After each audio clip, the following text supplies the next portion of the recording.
And then it just continued that I would go to a site, and some people that do this talk to like an omniscient spirit who, explains everything. And but I talk to the dude that's there. If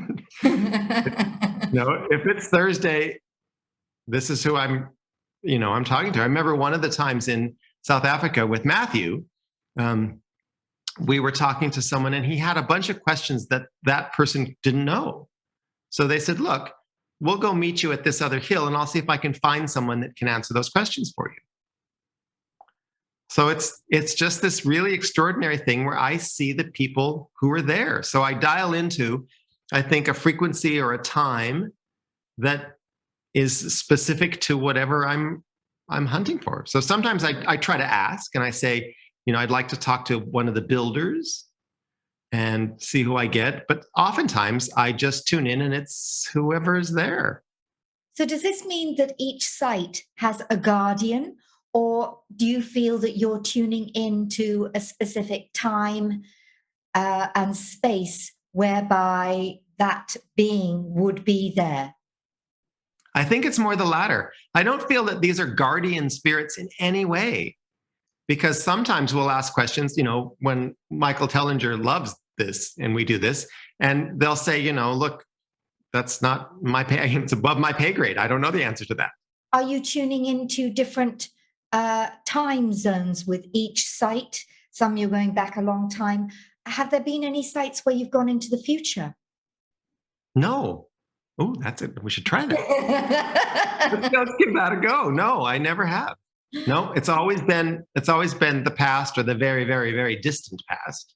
So once you discovered this in Ireland, did that sort of inspire you, or were you tasked to go to other sacred sites?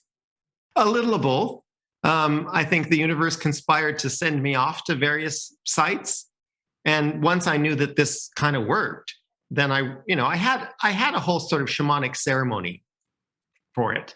I would do the cleansing. I would call in the 7 directions. I would do a whole sort of, almost, like a vision quest ceremony to prepare to ask for, you ask for permission when you go to a site anyway.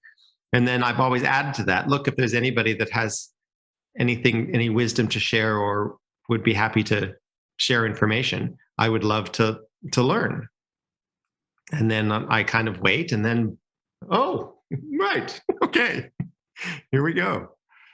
So I'd love to learn, and I'm sure our viewers would love to learn from some of the sacred sites that you've been around. So, and hear some of the messages and understand the purpose of some of those sites, and maybe see how it's relevant to us today. So what are some of the most impactful sites that you visited?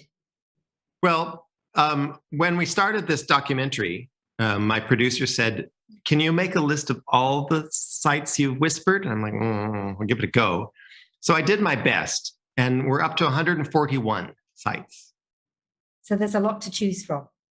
There's a lot to choose from. So I thought in scanning through that, I thought there's a couple of things.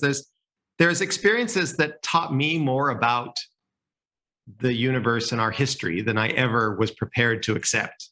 So that's, I thought we could visit some of those sites. And then there's some sites that really explain things that were beautiful.